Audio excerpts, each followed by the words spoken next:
Hi everyone, welcome to Insider Yachting. We have Assa 2 up for review today. She's a 68-foot azimuth, one of the S models, 68S. If you're watching this via YouTube, then don't forget to subscribe to the channel and you get notifications of when the latest reviews are up. I also encourage you to click through to the website because that's where all of the further information is, and you can get a lot more use out of the site. Now, if you're already on the site, bear in mind that we have the yacht pack ready to go for this boat. Just over on the right hand side, click on the yacht pack button, leave the name of the boat, your name and email address, and we'll send that off to you. And of course that has all the photographs, all the descriptions, the specifications, everything's packed in there, and we'll include some other sort of pricing analysis inside that pack as well. So let's get started with Assa 2. So nice profile shot there, very similar to a lot of the other sizes that Azimuth do in this same range. They do offer a couple of different hull colours, this one being quite a popular choice for a lot of them. So into the specifications: 68 foot long, 17 foot is the beam, and 5'2" draft. The draft is maybe a couple of inches deeper than some other manufacturers with the same style boat. She does have the deep V style hull, or the modified V hull, similar to what Sunseeker uses. A give and take, the deep V is a very comfortable riding hull, performs very well over a wide range of speeds. Just means you have to stick with it being a couple of inches deeper, but a give and take, not much to have to give for a very well riding hull, as far as I'm concerned. So this one was launched in 2008. There haven't been too many style changes between 2008 and now, and as you can see from the photographs, as we go further into the brochure, she does look very modern and has got a great look, which is why this style has been so popular for Azimuth. Fiberglass construction, same as all the other sort of manufacturers. Cruising speeds 32, max is at 38. That's fairly standard as well. This has the MAN engines. MAN engines aren't as widely used as the Caterpillars and the MTUs, but still a great engine. In some of the smaller size express cruisers, you'll see engines like the Volvo Penta engines. Some manufacturers use the Cummins engines, but as you get bigger, generally they'll be the MAN, MTU, or Caterpillar. This has 3 staterooms, 3 ensuite staterooms. It also has an extra crew cabin as well, back aft, which increases the capacity. It doesn't have to be used for crew. If you have a big trip with kids on board, you can always stick them back in that cabin and keep them out of trouble. It's in Aventura in Florida at the moment. Very easy to see. We can include it in our weekly yacht tours, which we do actually every day throughout the week. So click on that, click on the button over on the right hand side, and you'll see some more information about our tours. The asking price right now is a great asking price that they have on this boat. It's $1,495,000. Now, there are lots of these azimuths that come and go, that they're very easy to get in and out of. They seem to be a popular model. So as far as buying and selling, the turnaround is quite quick. So we don't tend to see many of these boats that are on the market for months and months on end. So if you're looking for something to own and then be able to move on quite quickly and easily, then these are always a good choice. So getting started on the photographs, the two on this page are obviously of the main salon area. Now, it's a very comfortable looking area. I like the way they play with the darker woods and the very light fabrics. It's always a very popular choice. People generally walking on board one of these style boats from Azimuth, depending on what size it is, are always very impressed with the interior styling. And you can see on both of those photographs they have a huge section of the ceiling that retracts back as well. So actually, more so than a lot of other manufacturers, it's almost the entire roof of the main salon area that retracts rather than just a small section above the helm station. This is a lot larger area here. Some more shots of the main salon. They have used quite a clever little feature with the table there, the dining table, with the TV actually popping up outside the center of that. You can see it on the top right hand side there. It's space saving. It means you don't have to have a cabinet on one of the outboard sides of the main salon to house that TV, so that you can actually use both sides for seating area. So it just opens things up quite a bit more. It's also nice having the dining table up here below that retracting ceiling panel. Kind of opens things up. You have plenty of windows around you. We saw previously on the Princess how it had more of an open plan sort of galley set up down below, and it had a dining area down there. A little bit enclosed there with it being sort of lower down in the hull, whereas this is up and sort of out in the open almost. The downside of this boat is the galley isn't an at all open plan. It's a very small, tight little galley area, and we'll see that later on. But no right or wrong answer as far as features go here. It's a personal choice over which you prefer. But a nice salon here, very open, airy, plenty of windows around, and they have those nice open glass sliding doors back to the aft there as well. So here we see the galley. You can see what I mean there when you compare that to the Princess as far as different interior layouts go. This is a very small, very tight little galley.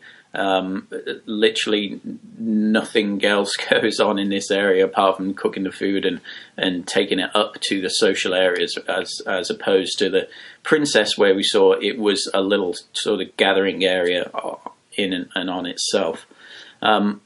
The right hand side photographs here, this is moving into the cabin. So this is the master cabin, a nice big walk around bed. The bed's actually set off to a slight angle here, so it's not facing forward and aft. It's slightly sort of, the back of the bed is pointing towards the aft starboard quarter of the boat.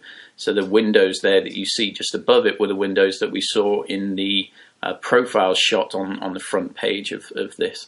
So nice open area, has the ensuite bathroom, has this nice little seating and coffee area that you see on that lower photograph, and a big flat screen TV there as well.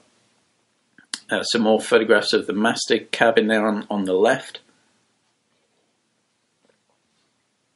And on the right hand side, that's the head, a fairly big head. And remember, this is only a 68-foot boat. They do actually squeeze quite a bit in here, and have kept a pretty consistent style towards the interior deco as well. You can see in the bathroom there, they still have the dark woods, the stainless steel trim in between those wood panels on the wall there as well. So it's a very nice Euro sort of feeling boat, but it doesn't have that minimalistic Euro style that you sometimes see, and we'll see that in the next boat, the Pershing, that we have up for review, so don't forget to check that out. So on the left hand side we have the forward VIP, again a fairly large bed, nice walk around either side, with portholes either side of that as well. Actually up in the ceiling there's a skylight there as well. A little tight up here, but still a nice area, and they have the flat screen TVs there as well. Again, en suite, you can see at the top on the right, and then below that this is our crew cabin. So not much of a crew cabin. They have the toilet there, you can see, is basically right next to the bed, so it's not something that you would want to put anyone in for a long time. And quite often this room actually just ends up being a storage room. It's not really an area where someone can spend a lot of time. Now there was one extra cabin on board this that we didn't see. There weren't any photographs of the twin room, and that's another ensuite cabin, sort of up forwards on the port side, so the galleys on the starboard side and the twin beds on the port around midships, and then you have the forward VIP and the masters aft. So moving up into the again the salon and helm area, and this is our helm station that we have here.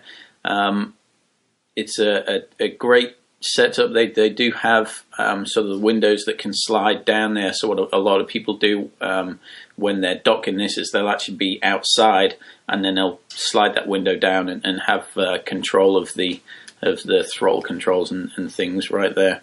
All the usual equipment that you would expect to see here: chart plotters, nav screens, radars, and all that. So a pretty standard setup here. And moving back aft, they do have a nice big sunbathing platform right in the center. With the Princess that we saw last time, they had it split off into two, which did increase the usable space back there a little bit. But these guys have it back in the center. They also have a nice little grill and sort of fridge and ice maker set up there that you can see in the bottom right hand screen. And there we go. We can see that there on the top on the right. So nice big glass sort of panes going all the way across the back of this deck. They do all slide open, and the whole area sort of becomes a bit more open plan as when you want to sort of open those up to the air. Switch the air conditioning off if it's not too hot outside. Of course, that doesn't happen 90% of the time in Florida. The bow area also has a nice sunbathing pad up there as well. This is full walk around, all teak around both port and starboard side, and then into the engine room. This has a central garage set up, so the back of the boat will open up, and there's a tender garage in there, and you can actually see the underside of that tender garage in this top photograph on the left hand side. That's sort of the scoop that the tender will ride up in. So these are our engines, our MAN engines. Nice clean engine room, lots of space in here. You don't tend to hear too much of this model overheating a lot of the time with these higher powered engines in this style boat, because you generally try to keep the engine room to as small a space as you can. Sometimes you'll hear certain manufacturers boats will overheat if the engines are at sort of 80 or 90% load for a prolonged period of time. But I haven't really heard that with these azimuths. They've got it pretty well laid out here, and you can see actually in that photograph at the bottom on the left, that's their water makers there, and we'll see some details of the equipment fitted into it here. So this will run through piece by piece. It's actually quite a detailed review. If you'd like to get the yacht pack, it has all of this information in it. Again, just over on the right hand side, click on that yacht pack button, and we'll send this over to you right away. We actually have them already prepared, already made, and we have one for every yacht that's on the market as well, so that if there's another boat that you want to receive more information on, just click on that and follow the instructions, and we'll send it off to you right away. So there's our MAN common rail engines. The common rail engines are a lot more fuel efficient than older engines. The common rail is just more of it's a electronic fuel delivery system rather than a constant pressure system, so it means they can be a lot more accurate and a lot less fuel wastage. Diesel generators, there's the retractable roof section that we saw in the main salon. There's a garage for the 10-foot tender. Majority of these tenders will be the jet tenders, probably the most popular one being the Williams jet tender. They're actually quite difficult to get hold of because they are so popular. As soon as they get shipped in, because they're a British built tender, as soon as they get shipped into the States, they're generally gone within a couple of months, so definitely get a head start on one of those if you need. Has satellite TV, has the water maker that we just saw, and there's a few other bits in there. I'm not sure what they mean by an automation system, but we'll find out, and we'll put that into the yacht pack. So the cabins there, all the cabins, as we saw, were generally styled in roughly the same way. The galley details all the equipment fitted in there, has the good exhaust fans, garbage disposal, stainless steel sinks, plenty of storage, has the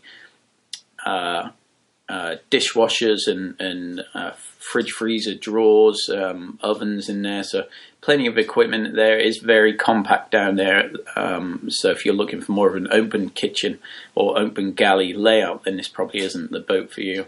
Master stateroom is a queen size bed, is the walk around. We saw the big flat screen TV, pulls a couple of AC vents into that area as well with local temperature controls, same with the other cabins.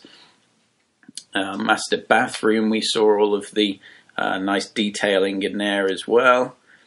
VIP forward, then we see there's guest stateroom to port, which is the twin beds, and that also has the ensuite bathroom as well. That bathroom actually doubles as the day head for down there as well, so we'll have the two doors in the one bathroom, one leading to the cabin, the other leading to the passageway. The crew quarters, we saw that quite tight in there, probably not somewhere that you want to put anyone for any long periods of time, unless you don't like them, of course, then you can put them down there for the whole week. The upper helm details all the navigation equipment that they have fitted into that area. Details the electronics. We've seen that with the Raymarine setup. Azimuth generally use all Raymarine equipment in their boats, and aft deck details all of the bits and pieces that we saw out there, the grill area, the seating area, and then the big sun pads back aft.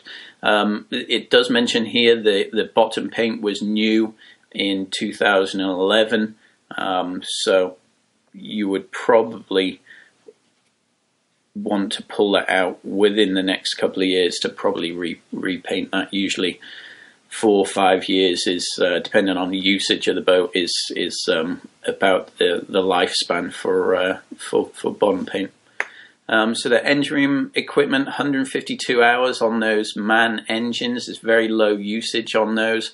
The generator has 647 hours, a little bit higher on that, but you'd expect the higher use on the generators in this style boat, with it being a day boat, they generally get used a bit more than the larger boats do. The cruise air compressors, it has the galvanic isolators to help your corrosion from under your hull, or the shore power cords, the cable masters, battery chargers. A lot of detail goes into this write-up. As you see, a lot of it has been pulled from the brochures from these boats being new. So I'll leave it there. If you want any more details, get that yacht pack. We have all the good stuff in there. If you're still on YouTube, then click the link through to the site. We have lots of great stuff, great free guides and things on the site. If you're already on insideryachting.com, then down below is the Be the First to Know button. If you want a quick notification of when the latest reviews are up, leave your name and best email address on there, and we'll shoot you a real brief email just letting you know when the latest ones are up. So thanks for watching. Don't forget to get that yacht pack, have a click around the site. We do our daily yacht tours, so they're getting very popular now in the summer, people preparing for the winter season down here in Florida. So every day, in fact a couple of times a day, we'll go through various boats so people can get on board and get a real feel for the boats that are out there and available to buy at the moment. So thanks for watching, and I'll see you next time.